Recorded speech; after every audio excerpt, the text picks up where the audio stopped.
Hello friend, exercise 13.3 का question number 1 है। निम्नलिखित बारंबारता बंटन किसी मोहल्ले के 68 उपभोक्ताओं की बिजली की मासिक खपत दर्शाता है। इनका माध्यक, माध्य और बहुलक ज्ञात कीजिए। ठीक है, अब जो एक टेबल बनी हुई है हमारे पास, टेबल देखिए। ठीक है, तो इसमें हमें सबसे पहले क्या माध्यक ज्ञात करना है इस टेबल के द्वारा। अच्छा, माध्यक ज्ञात करने के लिए एक फार्मूला होता है, तो पहले फार्मूला देख लीजिए। ये माध्यक ज्ञात करने का फार्मूला होता है क्या, L plus N upon 2 minus C F upon में क्या एफ, और ये पूरे ब्रैकेट में रहेगा मल्टीप्लाई में एच। ये माध्यक ज्ञात करने का फार्मूला होता है, जहां एल क्या होता है माध्यक वर्ग की निम्न सीमा, एन है प्रेक्षणों की संख्या, सी एफ माध्यक वर्ग के ठीक पहले वर्ग की बारंबारता, एफ होता है माध्यक वर्ग की बारंबारता, और एच होता है वर्ग अंतराल की माप। और एक फार्मूला नंबर 4 मैंने और लिखा है यहाँ पर कि 3 माध्यक इज इक्वल्स टू बहुलक प्लस 2 माध्यक। अगर यहाँ हमें कोई दो चीजें दी हुई हूँ, अगर बहुलक और माध्य दिया हो, हमें माध्यक निकालना हो, तो हम इस फार्मूले से निकाल सकते हैं। या फिर अगर हमें माध्य और माध्यक दिया हो, बहुलक निकालना हो, तो भी हम इस फार्मूले से निकाल सकते हैं। या फिर हमें माध्य निकालना हो, तो भी हम इस फार्मूले से निकाल सकते हैं। ठीक है, इसमें मैंने पहले फार्मूला लिखा हुआ था माध्य का। ठीक है, इसके बाद दूसरा फार्मूला है बहुलक ज्ञात करने के लिए, और तीसरा फार्मूला है माध्यक ज्ञात करने के लिए, और चौथा फार्मूला है 3 माध्यक इज इक्वल्स टू बहुलक प्लस 2 माध्य। ये तीनों में एक कॉम्बिनेशन होता है कि जो माध्य, माध्यक और बहुलक है, उनमें एक संबंध होता है ये। ठीक, तो चलिए पहले ये वाला क्वेश्चन लगाते हैं, आपको समझाते हैं कि कैसे निकालना होता है। तो इसमें जो ये आपको दिख रहा है ना, इसको हम बारंबारता बोलते हैं। तो या तो आप ये टेबल अलग से बना लीजिए नीचे, ये टेबल आप अलग से यहाँ नीचे बना लीजिए, या फिर इसी टेबल में कर देते हैं तो अच्छा होगा कि आप अलग से बना लीजिए। वैसे हम इसी टेबल में आपको करके दिखाई देते हैं।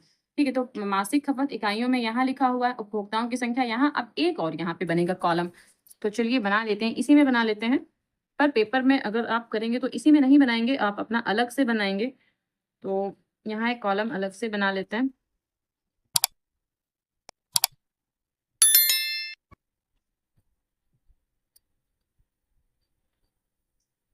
ठीक है, और यहाँ पर हम क्या लिखेंगे, संचयी बारंबारता।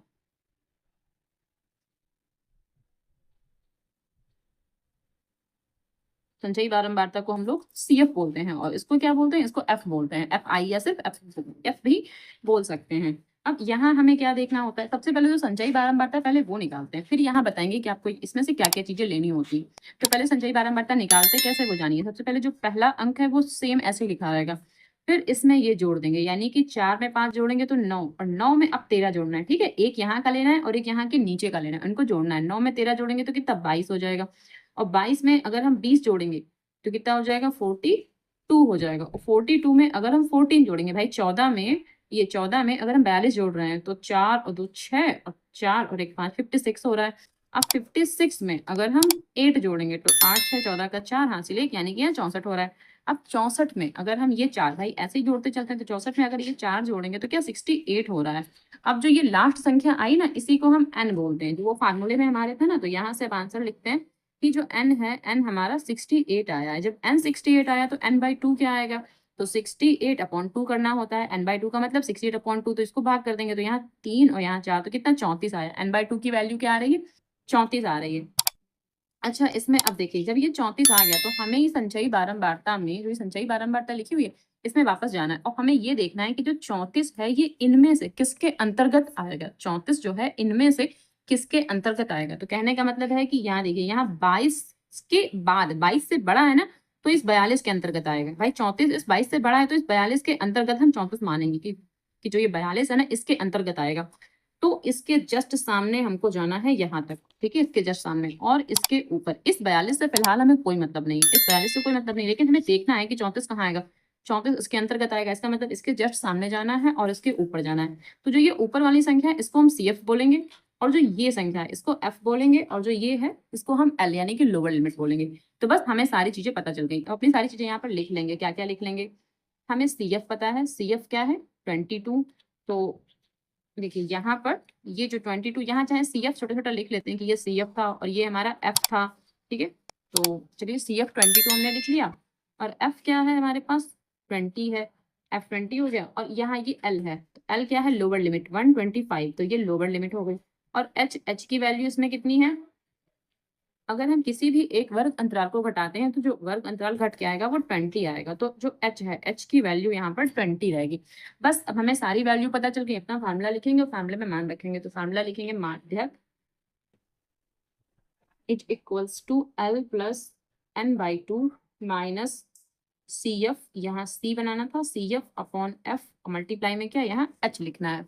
ठीक, अब एल, अच्छा एल की वैल्यू क्या है 125 प्लस एन बाई टू, और एन बाई टू कितना है 34 यानी कि 34, एन बाई टू, तो एन बाई टू की वैल्यू हमने अभी अभी 34 निकाली तो यहाँ पर पूरे 34 लिख देंगे, माइनस सी एफ, और सी एफ हमने कितना निकाल के रखा है 22, तो यहाँ क्या लिख देंगे 22, और अपॉन में एफ, तो एफ कितना 20 है, यहाँ पर क्या लिख देंगे 20 लिख देंगे, और ये ऐसे ब्रैकेट में कर लेते हैं, मल्टीप्लाई एच, यहाँ एच है तो एच की वैल्यू कितनी है 20 है, एच की वैल्यू भी 20 है। अच्छा ये 20 से ये वाला 20 कैंसिल हो जाएगा, तो फिर अब 125 प्लस, अब 34 से अगर हम 22 घटाएंगे तो 4 में 2 गया 2, और 3 में 1, 3 में 2 गया तो 1, 12 बचेगा। अब इन दोनों को आपस में जोड़ देंगे और हमारा आंसर आ जाएगा। तो कहने का मतलब है कि 5 में 2 जोड़े 7, और 2 में 1 जोड़े 3, और ये 1, तो जो ये हमारा माध्यक आ रहा है 137 आ रहा है, तो यहाँ पर लिख दे रहे हैं कि माध्यक बराबर 137, एक आंसर हमने यहाँ पर निकाल लिया। ठीक है, एक आंसर निकाल लिया। अब हमें इसके बाद इसका माध्य भी निकालना है और इसका बहुलक, तो पहले हम बहुलक निकालेंगे, माध्य बाद में निकालेंगे। ठीक, तो चलिए इसका बहुलक निकालते हैं। अच्छा बहुलक निकालने के लिए जो ये टेबल है, पहले आप टेबल देखिए, टेबल में हमें क्या क्या चीजें दी हुई हैं। तो देखिए टेबल में हमें जब हम बहुलक निकालते हैं तो जो ये संचयी बारंबारता ना, इतना पोर्शन, इसकी जरूरत हमको नहीं पड़ती, हमें सिर्फ इन दो ही टेबल से काम चल जाता है, एक ये वर्ग अंतराल दिया होना चाहिए और ये बारंबारता दी होनी चाहिए। तो इसमें जो F1 है, ये जो F1 कहलाएगा, F1 20 कहलाएगा, फिर ये F0 कहलाएगा, और ये क्या कहलाएगा F2, यानी F0 F1 F2। समझ में आया आपको? जो सबसे बड़ी बारंबारता होती है, इसमें सबसे बड़ी बारंबारता क्या 20 ही तो है, तो जो सबसे बड़ी बारंबारता होती है उसी को तो हम F1 कहते हैं, यानी कि 20 तो हमारा F1 हो गया, फिर F0 इसके जस्ट ऊपर वाला, तो ये F0 हो गया, और फिर F2 क्या, F2 इसके नीचे वाला। तो हमें तीन वैल्यू पता है क्या, कि 13, 20 और 14, ये F0, ये F1, ये F2, और L तो वही रहेगा जो हमने अभी अभी निकाला लोअर लिमिट, तो भाई इसके सामने तो यही है, तो लोअर लिमिट 125 ही रहेगा, और H भी जो इनकी वर्ग अंतराल होती है, तो H जो है ये यही रहेगा, यानी कि L और H हमारा ये सेम रहेगा। बस हमें क्या लिखना है F0 F1 F2। ठीक है, तो चलिए करते हैं, इसको भी लगाते हैं। सबसे पहले क्या, F1 हमको पता है कि हमारा 20 है, और F0 हमें पता है कि हमारा 13 है, और F2 हमारा 14 है, ये चीजें हमें पता है। L क्या है, L है 125 और H है 20। ठीक है, ये सारी चीजें हमको पता है, तो अब बस इसमें हम आराम से बहुलक का फार्मूला लगाएंगे और बहुलक निकाल लेंगे। बहुलक बराबर L plus F1 minus F0 और अपॉन में 2F1 minus F0 minus F2, ऐसे ब्रैकेट में कर देंगे, और मल्टीप्लाई यहाँ पर H लगा लिख देंगे। ठीक, अब L, सबसे पहले L की वैल्यू लिखेंगे, और L की वैल्यू है 125 प्लस F1 कितना हमारे पास 20 है, तो 20 लिख देंगे, माइनस F0 13 है, यहाँ पर 13 लिख देंगे, अपॉन में 2F1 यानी कि 2, और यहाँ F1 की जगह पर क्या लिख देंगे 20, तो यहाँ 20 माइनस F0 13 लिख देंगे, और माइनस F2 कितना 14, तो यहाँ 14 लिख देंगे, ऐसे करके मल्टीप्लाई में कितना 20 लिख देंगे यहाँ पे। ठीक है, फिर 125 प्लस, अब इन दोनों को आपस में घटा देंगे, तो घटाएंगे तो 7 आएगा, मल्टीप्लाई यहाँ क्या 20 लिख देंगे, अपॉन में इन दोनों की मल्टीप्लाई कितना 40, और इन दोनों को आपस में जोड़ देंगे, तो जोड़ेंगे तो कितना 27 आ जाएगा। भाई 13 में 14 जोड़ेंगे 27 आ जाएगा।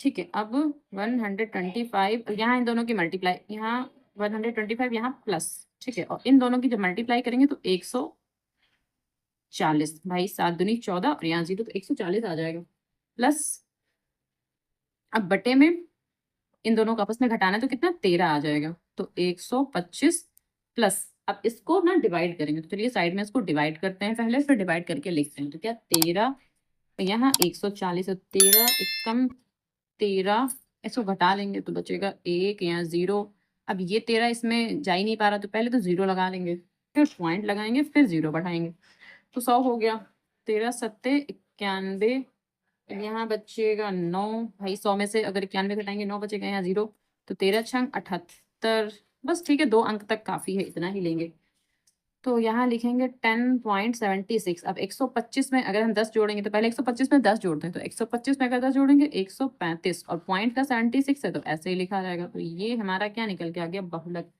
तो इसको हम बहुलक डाल देंगे। अच्छा, अब हमें क्या निकालना रह गया, एक तो ये आंसर भी हमारा आ गया, अब हमें क्या निकालना है, इसमें माध्य निकालना है, तो ये टेबल हमने यहाँ पर कंप्लीट कर ली है, अब इसको हम पग विचलन विधि से लगाने वाले हैं। ठीक है, तो सबसे पहले मासिक खपत इकाइयों में हमको दे रखा है, उपभोक्ताओं की संख्या भी हमको दे रखा है, हमने टेबल पूरी कंप्लीट कर ली है। हमें वर्ग चिन्ह यहाँ पर निकालना है। तो वर्ग चिन्ह क्या, इनके जो बीच की संख्या होती है वही होती है। तो 65 और 85 की जो बीच में संख्या आएगी वो क्या आएगी, यहाँ 75 आएगा, ठीक है। और 75 तो अच्छा यहाँ 20 का डिफरेंस है इन दोनों में। तो 75 में अगर हम 20 जोड़ेंगे तो 95 आ जाएगा। वैसे भी 85 और 105 के बीच में 95 ही आएगा, ठीक है। अब यहाँ इसमें फिर से 20 जोड़ देंगे तो 95 में अगर हम 20 जोड़ेंगे तो 115 आ जाएगा। तो यहाँ 115 लिख देंगे। अब 115 में अगर हम 20 जोड़ेंगे तो 135 आ जाएगा। और 135 में अगर हम 20 जोड़ेंगे तो 155, और 155 में अगर हम 20 जोड़ेंगे तो 175, और 175 में अगर हम 20 जोड़ेंगे तो 195। तो ये हमने क्या निकाल लिया, एक्स आई, यानी कि जो वर्ग चिन्ह होता है वो हमने यहाँ पर निकाल कर लिख लिया। अब डी आई हमें क्या लेना होता है। डी आई का मतलब ये है कि इसमें से किसी एक को हमें ए मानना है, फिर इसमें घटाते हुए जाना है, तो डी आई निकल आएगा। तो 1 2 3 4 5 6 7 7 संख्याएं हैं, तो बीच वाली संख्या को हम ए मान लेते हैं। इसको हमने ए माना, तो जिसको हमने ए माना उसको यहाँ लिख भी लेते हैं कि ए हमने माना है 135 को। और एच भी लिख लेते हैं। एच इसमें क्या होगा, जो इन दोनों का डिफरेंस होता है, यानी कि एच हमारा 20 है, तो यहाँ पर 20 लिख लेंगे हम, ठीक। अब देखिए यहाँ इसमें से इसको घटाना है और यहाँ लिखते हुए जाना है भाई। जो एक्स आई होता है ना, जो ए होता है, तो जितने भी एक्स आई है सब में घटाना पड़ता है। तो यानी 5 में 5 गया तो 0, और 13 में अगर हम 7 घटाएंगे तो 6 बचेगा। 13 में अगर हम 7 घटाए तो 6 बचेगा, तो माइनस का बचेगा। लेकिन क्योंकि 75 आगे लिखेंगे, माइनस का 135 पीछे लिखेंगे, तो 175 से 135 घटा रहे हैं, यानी कि माइनस का 60 बचेगा। अब 135 से अगर हम 95 घटा रहे हैं तो माइनस का 40 बचेगा। और 135 से अगर हम 115 घटा रहे हैं तो माइनस का 20 बचेगा। और यहाँ 0, यहाँ 20 प्लस का हो जाएगा, यहाँ 40, और यहाँ कितना 60, ठीक है। तो ये हमने सारे के सारे यहाँ पर डिजिट लिख लिए। जो h बराबर 20 है ना, तो इसमें हमें 20 से डिवाइड करना है और यहाँ लिखना है। तो 60 को अगर 20 से डिवाइड करेंगे तो माइनस का 3 आएगा। और 40 को अगर हम 20 से डिवाइड करेंगे तो 2 आएगा माइनस का। भाई 20 दूनी 40। अब यहाँ 20 का अगर हम 20 में ही करेंगे तो 20 एकम 20 माइनस का 1 आएगा। यहाँ 0, यहाँ प्लस का 1 आएगा, क्योंकि 20 एकम 20, फिर 20 दूनी 40, 2 आ जाएगा। और यहाँ पर 20 या 60, तो यहाँ 3 आ जाएगा। अब इसका और इसका मल्टीप्लाई करेंगे तो हम एफ आई यू आई की वैल्यू निकालेंगे। तो 4 तियाँ 12, यानी कि माइनस का 12, 5 दूनी 10, तो माइनस का 10, और 13 एकम 13, तो माइनस का 13, फिर 20 का 0 से 0, और 14 एकम 14, 8 दूनी 16, और 4 तियाँ 12। अब यहाँ देखिए 12 और 12 ये तो कैंसिल हो गया भाई, कह सकते हैं ना 12 12 कैंसिल हो रहा है। अब बचा क्या हमारे पास। अच्छा, इसको हम रफ पे करके समझाते हैं। अब यहाँ देखिए क्या माइनस का 12 है, तो माइनस का 12 लिखेंगे, माइनस का 10 लिखेंगे, और यहाँ माइनस का 13, ये 0 तो हटा देंगे। यहाँ 14 14, और यहाँ कितना 16, तो यहाँ 16 लिखेंगे, और ये कितना 12, तो यहाँ 12। ये सारी चीजें हमने यहाँ पर लिख ली। 12 से 12 कैंसिल, क्योंकि एक माइनस का एक प्लस का, तो कैंसिल। अब यहाँ क्या बचा, माइनस का 10 और माइनस का 13, तो माइनस का 23 हो गया। और यहाँ क्या बचा, माइनस का, यहाँ प्लस का 14 और प्लस का 16, तो ये आपस में मिला के 30 हो जाएंगे, प्लस का 30, ठीक है। अब प्लस का 30 और माइनस का 23, तो 30 में से हमें 23 घटाना है। 30 में 23 घटाएंगे तो 7 बचेगा, लेकिन प्लस का 7 बचेगा यहाँ पर, क्योंकि 30 एक बड़ी संख्या है, वहाँ प्लस है। तो यहाँ पर जो इनका जो जोड़ आएगा, ठीक है, इनका जो सम आएगा वो कितना आएगा, प्लस का 7। और ये आ गया sigma of F I U I, ये प्लस का 7 आ गया हमारे पास। अब हमें क्या, जो ये बारंबारता है इनका भी हमें सम निकालना है। तो यहाँ क्वेश्चन में इनका सम पहले से दे रखा है कि 68 उपभोक्ताओं की बिजली की मासिक खपत। तो यानी कि जो इसका अगर हम सम निकालेंगे तो 68 ही आएगा। तो सिग्मा ऑफ एफ आई हम सीधे यहाँ पर 68 लिख लेते हैं, ये पहले से क्वेश्चन में दिया हुआ है।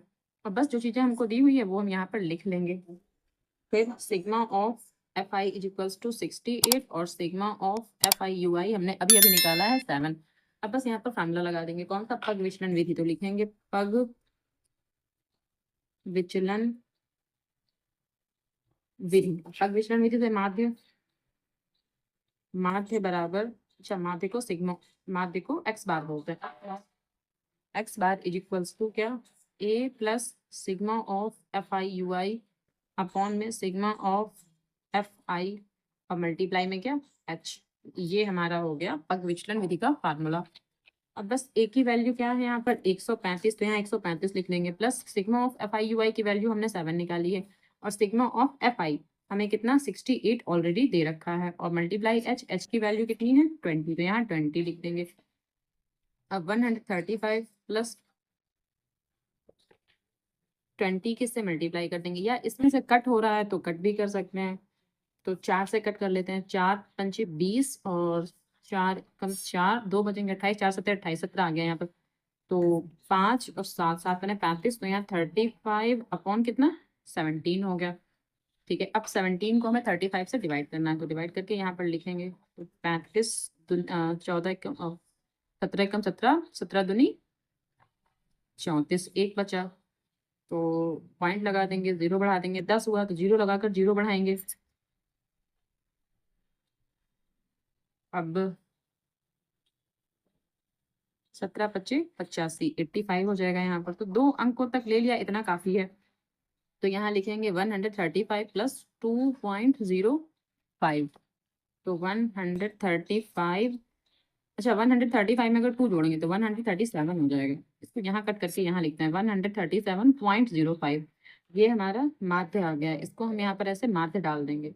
अब तीनों आंसर यहीं पर लिख देते हैं। सबसे पहले क्या हमने क्या निकाला था, माध्यक। तो माध्यक हमारा आया था 37, फिर हमने बहुलक निकाला था, तो बहुलक 135.76, और फिर ये माध्य हमने निकाला है। तो माध्य बराबर 135.05। ये तीनों आंसर आ रहे हैं। तो इसका जो विवरण करना था उसमें क्या लिखेंगे, माध्यक, माध्य तथा बहुलक में, बहुलक के आंकड़ों में थोड़ा अंतर है। बस इतना लिख देंगे, डिस्क्रिप्शन इतना काफी है। क्वेश्चन नंबर 2 है, नीचे दिए हुए बंटन का माध्यक 28.5 हो तो x और y के मान ज्ञात कीजिए। हमें इसमें x और y की वैल्यू ज्ञात करना है, और जो माध्यक है ऑलरेडी हमको दे रखा है कि 28.5, ये हमको पहले से दिया हुआ है। अब सबसे पहले इसमें संचयी बारंबारता निकालेंगे। ठीक है, ये 2 टेबल हमको दे रखी है, और ये एक आपको खुद से बना के ये अलग से बनाना है। तो बना के आपको पहले ही संचयी बारंबारता उसमें निकालना है। तो 5 तो ठीक है, यही लिख देंगे। 5 में x जोड़ेंगे तो 5 प्लस x, और 5 प्लस x में 20 जोड़ेंगे तो 25 प्लस एक्स, और 25 में 15 जोड़ेंगे तो कितना 40 प्लस एक्स। ठीक है, अब 40 प्लस एक्स में अगर y जोड़ेंगे तो 40 प्लस एक्स प्लस वाई, ये लिखा रहेगा। अब 40 में अगर हम ये 5 जोड़ेंगे तो 45, 45 प्लस एक्स प्लस वाई ऐसे लिख देंगे। और इन सबका जो सम है यहाँ पर 60 हमको पहले दिया हुआ है, तो क्या लिखेंगे, नीचे लिखेंगे 45 प्लस एक्स प्लस वाई बराबर 60। तो x प्लस वाई बराबर 60, और ये 45 यहाँ आ जाएगा तो माइनस का बन जाएगा, यानी कि x प्लस वाई बराबर कितना 15। ये इक्वेशन नंबर हमारी 1 हो जाएगी। अब क्वेश्चन में हमको पहले से माध्यक दे रखा है और हमें x y की वैल्यू ज्ञात करनी है। तो माध्यक वाला फार्मूला लगाएंगे, तो लिखेंगे, अच्छा माध्यक वाला फार्मूला लगाने से पहले हमको इसमें क्या क्या चीजें चाहिए होती है तो पहले तो वो देख लेते हैं। तो n n कितना है, ये 60, जो n होता है ये 60 दे रखा है, तो यहाँ n बराबर 60 लिख लिया। तो n/2 क्या हो जाएगा, 60/2 मतलब कितना 30। तो n/2 की वैल्यू 30 आ रही है।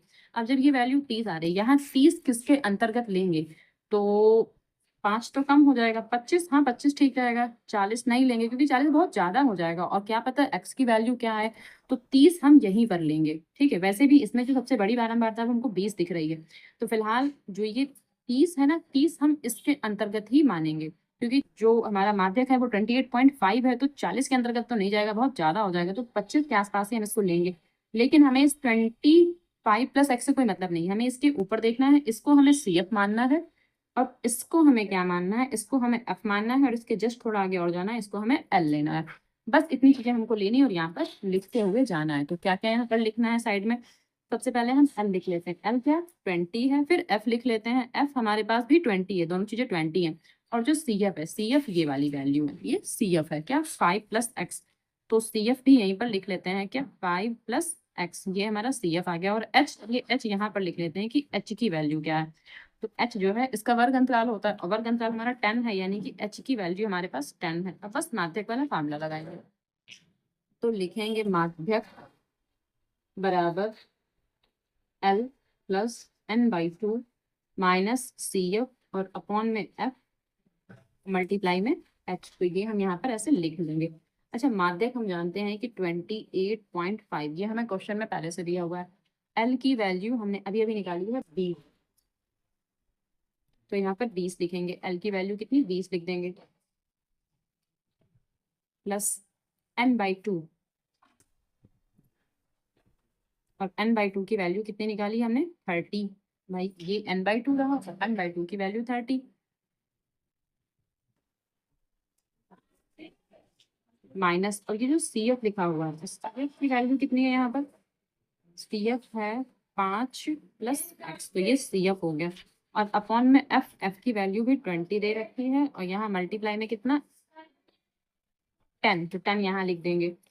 अब 28.5, अब जो ये 20 है, 20 यहाँ माइनस का आ जाएगा, बराबर, अब यहाँ 30, ये माइनस का 5, और यहाँ माइनस का एक्स, ठीक। अच्छा, 10 एक कम 10, 10 दूनी 20, ये कट हो गया, तो यहाँ अपॉन में सिर्फ 2 रह गया, ये यहाँ से 10 से ये 20 कट हो गया, तो अपॉन में सिर्फ 2 बचा हमारे पास। अब 28.5 से अगर हम 20 घटाएंगे तो यहाँ पर 8.5 आएगा। भाई 28 में से 20 घटाएंगे तो 8, और 0.5 ऐसे लिख देंगे, इज इक्वल्स टू, अब 30 में से अगर हम 5 घटाएंगे तो 25 आ जाएगा, और ये माइनस एक्स ऐसे ही लिखा रहेगा, अपॉन में 2। अच्छा, जो ये अपॉन में 2 है यहाँ मल्टीप्लाई में जाएगा, तो एक बार ऐसे लिख लेते हैं, अगले स्टेप में इसको यहाँ मल्टीप्लाई में ले जाएंगे। 8.5 मल्टीप्लाई 2 इज इक्वल्स टू क्या, 25 माइनस एक्स।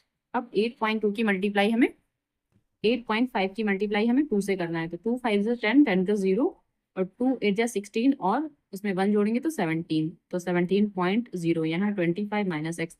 अब जो x माइनस का है इसको इस तरफ लाएंगे तो पॉजिटिव हो जाएगा, यानी कि जो ये माइनस का x था यहाँ इस तरफ लाएंगे तो पॉजिटिव प्लस का x हो जाएगा, इज इक्वल्स टू 25, और 17 यहाँ जाएगा। भाई 17.0 का मतलब 17 भी लिख सकते हैं, तो 17 यहाँ लिख देंगे। अब x इज इक्वल्स टू, अगर 25 से 17 घटाएंगे तो केवल 8 बचेगा, यानी कि x की एक वैल्यू निकल के आ गई 8। अब जो समीकरण 1 हमने बनाई थी, तो लिखेंगे समीकरण 1 में x बराबर 8 रखने पर, तो समीकरण 1 हमारी क्या थी, x plus Y is equals to 15, तो ये समीकरण 1 थी हमारी। तो x बराबर 8 है और y बराबर कितना है, अच्छा x बराबर 8 है और y की वैल्यू हमें निकालनी है, ठीक है। तो y बराबर 15, और ये 8 वहां जाएगा तो माइनस का हो जाएगा, तो y बराबर 7। x और y के मान पूछे थे तो वो क्या रहेंगे, x बराबर 8 कॉमा y बराबर 7, दोनों आंसर एक साथ ऐसे लिख देंगे, तो ये हमारे आंसर हो गए। क्वेश्चन नंबर 3 है, एक जीवन बीमा एजेंट 100 पॉलिसी धारकों की आयु के बंटन के निम्नलिखित आंकड़े ज्ञात करता है। माध्यक आयु परिकलित कीजिए यदि पॉलिसी केवल उन्हीं व्यक्तियों को दी जाती है जिनकी आयु 18 वर्ष या उससे अधिक हो, परंतु 60 वर्ष से कम हो। आयु वर्षों में, यहाँ आयु वर्षों में दे रखी है, यहाँ पॉलिसी धारकों की संख्या दे रखी है। तो जो आयु वर्षों में दे रखी है उसका मतलब ये है 20 से कम, तो यहाँ जो वर्ग अंतराल हमें लेना है वो 15 से 20 लेना है, और यहाँ 25 से कम, तो मतलब 20 से 25 लेना है, ठीक है। तो वर्ग अंतराल इसमें हमें पहले बनाने होंगे। और जो ये पॉलिसी धारकों की संख्या दे रखी है, ये संचयी बारंबारता हमको दे रखी है। संचयी बारंबारता अच्छा कैसे दे रखी, कैसे पता चलेगा कि संचयी बारंबारता है, देखिए इसमें हर बार बढ़ रहा है, यहाँ 2 है, यहाँ 6 है, यहाँ 24 है, 45 है, 78 है, तो हर बार यहाँ पर बढ़ रहा है। और जबकि बारंबारता क्या, कभी घटती है कभी बढ़ती है, कभी घटती है कभी बढ़ती है, लेकिन यहाँ कंटिन्यू बढ़ता हुआ जा रहा है। तो इसका मतलब ये है कि जो ये बारंबारता दे रखी है, संचयी बारंबारता दे रखी है, और इसका योग भी तो हमको 100 दे रखा है, और क्वेश्चन में पहले से लिखा हुआ था कि क्या है, एजेंट जो है 100 पॉलिसी धारकों की आयु के बंटन के निम्नलिखित आंकड़े ज्ञात करता है। मतलब ये जो हमारा एन कब निकालते हैं, जब एन कब निकालते हैं, जब संचयी बारंबारता होती है। तो इसका मतलब ये जो एन है, संचयी बारंबारता के लिए हमको 100 दे रखा है, एन दे रखा है। तो यहाँ पर एक अलग से टेबल बना लेते हैं, ठीक है, एक अलग से टेबल बनाते हैं। तो उसमें ये जो पहले तो ये जो वर्ग अंतराल है वो लिखना पड़ेगा, फिर संचयी बारंबारता दे रखी है, तो जो बीच में बारंबारता होती ना, वो बीच वाली बारंबारता हमको पहले निकालना पड़ेगा। चलिए पहले टेबल ही बनाते हैं। अब यहाँ पर हमने इस तरह से अपनी टेबल बना ली, तो इसमें हम लिखेंगे कि आयु वर्षों में, आयु वर्षों में, और ये क्या वर्ग अंतराल होता है, आयु वर्षों में, और ये वर्ग अंतराल होता है। तो जो पहला है यहाँ 20 से कम, तो इसका मतलब 20 से कम का मतलब हमें लिखना है 15 से 20, और फिर यहाँ 20 से 25, 25 से 30, 30 से 35, 35 से 40, 40 से 45, 45 से 50, 50 से 55, और 55 से कितना 60। अब 60 से कम बोला था तो बस यहीं तक लिखेंगे, 55 से 60 तक। अब इसको थोड़ा और कंप्लीट कर लेते हैं अपनी टेबल को।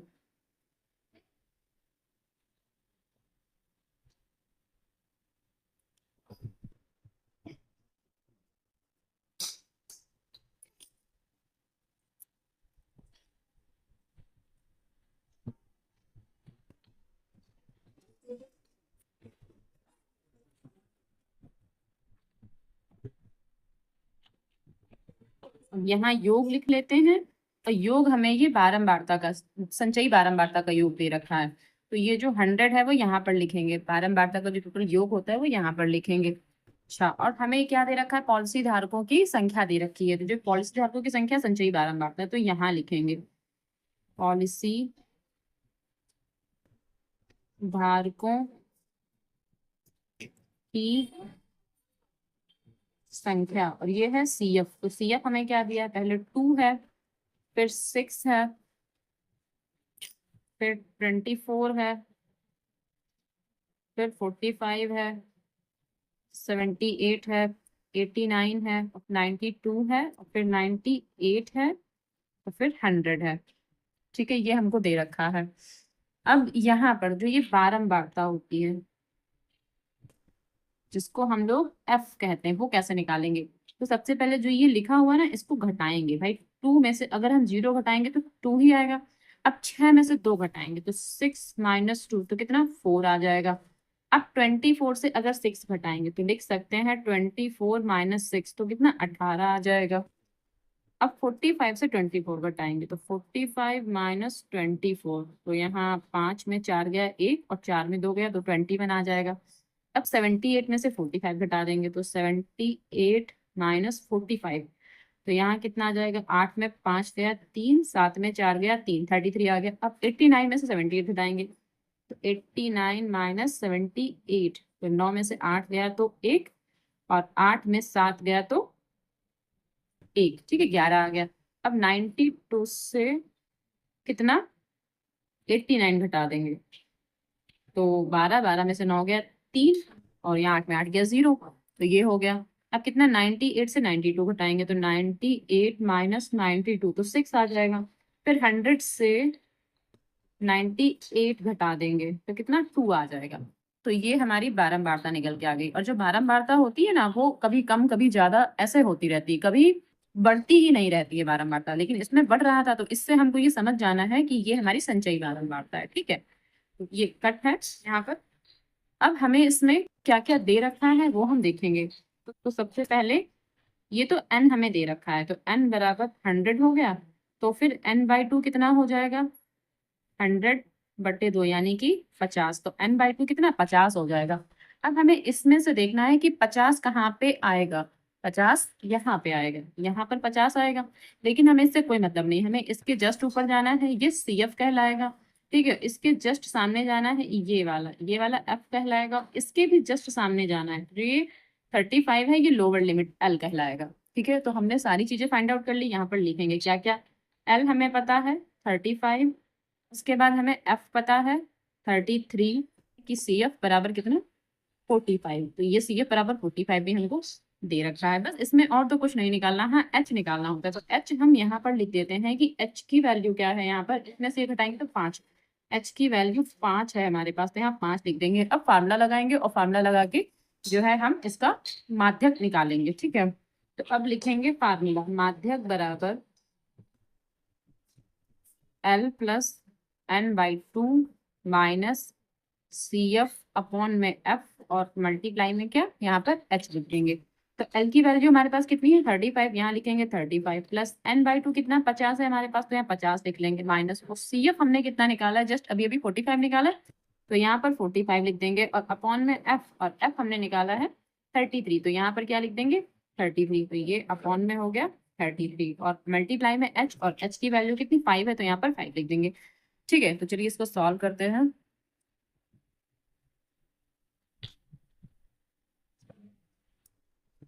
तो 35 यहाँ घटा देंगे इसको, तो यहाँ कितना बचेगा 5।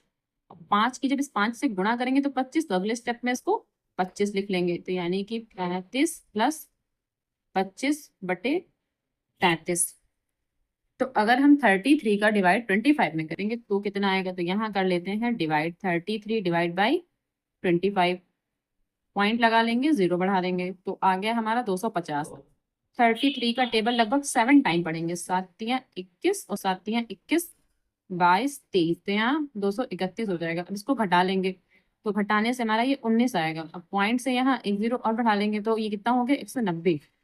अब 33 का टेबल 190 में 5 बार लगभग जाएगा, तो 5×3 = 15, 5×3 = 15 और 16 घटाएंगे। जब घटाएंगे तो यहाँ से 5 और 8 में 6 गया तो 2, 25 बचेगा। तो बस इतना ही, पॉइंट के बाद 2 अंक काफी है। तो यहाँ लिखेंगे 35 + 0.75।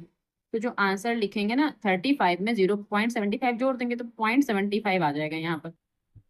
अच्छा, आंसर में ऐसे भी दे सकते हैं कि यहाँ पर एक डिजिट और बढ़ाया जाए, तो फिर यहाँ पर 75 की जगह 76 लिख सकते हैं। यानी कि आंसर में अगर ये लिखा हो तो ये भी सही होगा। पर ऐसा क्यों होगा, क्योंकि ये जो टेबल हमने किया है, ये हमने 2 डिजिट लिया है, उसको छोड़ दिया है। अगर एक डिजिट और लेते तो यहाँ पर क्या 0 बनाते हम, पॉइंट से एक और 0, 250 हो जाता, तो फिर ये 7 टाइम जाता। इसका मतलब यहाँ पर हम 231 लिखते, 7 टाइम जाता, तो इसका कहने का मतलब है यहाँ पर ये 7 हो जाता। तो जब ये 7 हो जाता है, यहाँ से एक अंक इसको आगे बढ़ा लेते, तो ये 35.76 है। तो ये आंसर भी ठीक है, या फिर ये आंसर भी आप कर सकते हैं, तो ये भी ठीक है। क्वेश्चन नंबर 4 है, एक पौधे की 40 पत्तियों की लंबाइयां निकटतम मिलीमीटरों में मापी जाती हैं तथा प्राप्त आंकड़ों को निम्नलिखित सारणी के रूप में निरूपित किया गया। पत्तियों की माध्यक लंबाई क्या थी, तो हमें इसमें सिर्फ माध्यक ही निकालना है। अच्छा, जो लंबाई mm यानी कि मिलीमीटर में दे रखी है, उसमें देखिए 118 से 126 और यहाँ 127 से शुरू हुआ, जबकि वर्ग अंतराल जो होता है जहां से खत्म होता है वहीं से शुरू होना चाहिए, यानी कि 126 से शुरू होना चाहिए। तो इस वर्ग अंतराल को हम थोड़ा सा 0.5 के डिफरेंस पे चेंज करेंगे। कैसे चेंज करेंगे, यहाँ 118 है तो इसमें 0.5 कम कर देंगे, तो 117 0.5 करेंगे, 0.5 कम हो गया, और इसमें 0.5 जोड़ेंगे तो 126.5, इसमें भी 0.5 कम करेंगे तो 126.5, यानी कि 126.5 से फिर ये शुरू होगा। और यहाँ 135.5, यहाँ क्या होगा 135.5, 144.5, यानी कि 0.55 के डिफरेंस पे पहले ये वर्ग अंतराल है, इसको कंप्लीट करेंगे। और ये हमारी बारंबारता दे रखी है, क्योंकि बारंबारता कम ज्यादा होती है, तो बारंबारता तो ठीक है, संचयी बारंबारता हमें और बनाना है, तो पहले इसको हम अलग से टेबल बना लेते हैं। तो ठीक है, बनाते हैं टेबल। तो हम लिखेंगे लंबाई लंबाई mm में, यहाँ लिख दिया, ठीक है। और यहाँ ये बारंबारता है पत्तियों की संख्या, तो इसको ऐसे ही लिखा रहने देंगे, पत्तियों की संख्या। ये क्या है, बारंबारता, और ये f होती है, ठीक है। और संचयी बारंबारता निकालेंगे हम, संचयी बारंबारता ये क्या CF होती है, तो यहाँ क्या CF लिख देंगे। अब जो ये लंबाई mm में दे रखी है, वो इसको हमें 117.5, यानी कि हमें 0.5 कम कर करके लेना है। 118 है तो इसमें 117.5, और यहाँ 126.5, इसमें 5 बढ़ा के लेना है, तो लिखेंगे 126.5। अब यहाँ 126.5 से 135.5, अब यहाँ 135.5 से 144.5, यानी कि जो इधर संख्या है उसमें 0.5 बढ़ाना है, और जो यहाँ उसमें 0.5 कम करते हुए जाना है। और 144.5 से 153.5, फिर 153.5 से 162.5, फिर 162.5 से 171.5, अब 171.5 से 180.5, ये बन गए हमारे वर्ग अंतराल। जो पत्तियों की संख्या दे रखी है वो लिख लेंगे, क्या, यहाँ 3, यहाँ 5 और यहाँ 9, यहाँ 12, यहाँ 5, यहाँ 4 और यहाँ 2, ये हमने पत्तियों की संख्या भी यहाँ पर लिख ली। अब संचयी बारंबारता हमको बनानी है, तो लिखेंगे पहले 3, और 3 में अगर हम 5 जोड़ेंगे तो कितना 8 हो जाएगा, 8 में 9 जोड़ेंगे, 9 8 17, 17 में 12 जोड़ेंगे तो 29 हो जाएगा, और 29 में 5 जोड़ेंगे 34 हो जाएगा, 34 में 4 जोड़ेंगे 38 हो जाएगा, और 38 में अगर हम 4 जोड़ेंगे तो 40 आ रहा है हमारा। 38 में अगर हम 2 जोड़ेंगे तो 40 आ रहा है, यानी कि देखिए 40 यहाँ आ भी रहा है और यहाँ पौधों की जो 40 पत्तियां लिखा था, मतलब कि 40 हमको पहले से दे रखा था। ठीक है, तो इसको कंप्लीट कर लेंगे।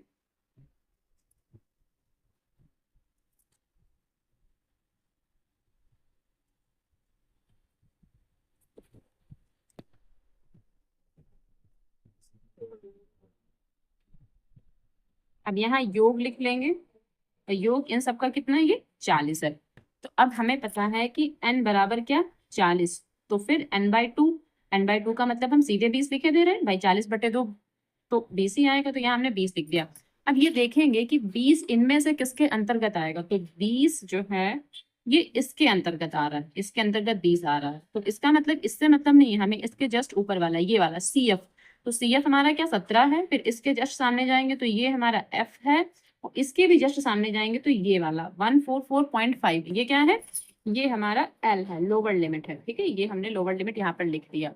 तो सारी चीजें नोट डाउन करेंगे, क्या क्या दिया है, L is equals to 144.5, F is equals to 12, और CF जो है वो 17 है। ठीक है, CF जो है ये वाली संख्या, ये 17 हो गया। अब H की वैल्यू क्या है हमारे पास, इसमें से अगर हम ये घटाते हैं तो इसमें हम देखेंगे कितने का डिफरेंस है। तो 5 में 5 गया 0, और 16 में 7 गया तो 9, और यहाँ 1 में 1 गया तो 0, यानी कि 9 का डिफरेंस है। यहाँ भी घटा के देख लेते हैं, 5 में 5 गया 0, और 15 में 6 गया तो 9, यानी कि 9 का डिफरेंस चल रहा है यहाँ पर। तो यहाँ H की वैल्यू 9 रहेगी। अब बस फार्मूला लगाएंगे, क्या, माध्यक बराबर L plus n/2 minus CF, और अपॉन में क्या, F, मल्टीप्लाई में H। तो हमने फार्मूला लिख लिया अपना, मान रख देंगे। L की वैल्यू क्या है 144.5, प्लस n/2 की वैल्यू 20 है, माइनस CF, और CF हमने अभी अभी 17 निकाला है, 17 लिख लेंगे बटे में, और F की वैल्यू कितनी 12 है, तो यहाँ 12 लिख लेंगे, मल्टीप्लाई, इसको ऐसे ब्रैकेट में कर लेंगे, मल्टीप्लाई जो ये H है, H की वैल्यू 9 है, तो यहाँ पर 9 लिख लेंगे। अब 144.5 प्लस 20 में अगर हम 17 घटाएंगे तो कितना 3 आएगा, यहाँ पर 3 लिख लेंगे, और बटे में 12 है, ये 12 लिख देंगे। अब यहाँ जो 9 है ये मल्टीप्लाई में यहाँ पर आ जाएगा भाई, 3 × 9, ऐसे 3 एकम 3, 3 चौके 12, तो यहाँ पर 4 आ गया। कहने का मतलब है 144.5 प्लस ये कितना 9/4। चलिए अब इस तरफ करते हैं। अब 144.5 प्लस, तो अगर ये 9 को हम 4 से भाग करेंगे तो 4 दूनी 8, ठीक है, 1 बचेगा 10 हो जाएगा, फिर 4 दूनी 8, 2 बचेगा 20 हो जाएगा, 4 पंचे 20। तो ये हमारे पास आ गया 2.25। अब इनको आपस में हमें जोड़ना है, तो जोड़ेंगे। तो अच्छा, ये जो 5 है, 5 यहाँ जुड़ेगा। देखिए जोड़ आपको नहीं समझ में आ रहा तो हम समझाया दे रहे हैं कि जोड़ कैसे करना है। 25 पॉइंट यहाँ लगा देंगे। अच्छा, यहाँ 5 है, 25 नहीं, सिर्फ 5 है यहाँ पर, तो 5 यहाँ हो गया। अब यहाँ पॉइंट के नीचे पॉइंट लगा दिया, ये 2 यहाँ लिखेंगे, और 2 5, तो 2 यहाँ और 5 यहाँ, ऐसे भाई पॉइंट के नीचे पॉइंट और संख्या के नीचे संख्या, ये संख्या ज्यादा है तो यहाँ लिख देंगे और यहाँ 0 लगा लेंगे। ऐसे इसको जोड़ना है। 5 यहाँ 7, यहाँ 6, यहाँ 4, यहाँ 1, तो 1 4 6.75, यानी कि 146.75, ये हमारा इसका आंसर हो जाएगा। तो इसको आंसर डाल देंगे। अच्छा, ये mm में आएगा तो यहाँ mm भी लिख देंगे, ये हमारा क्या माध्यक आ जाएगा। ठीक है।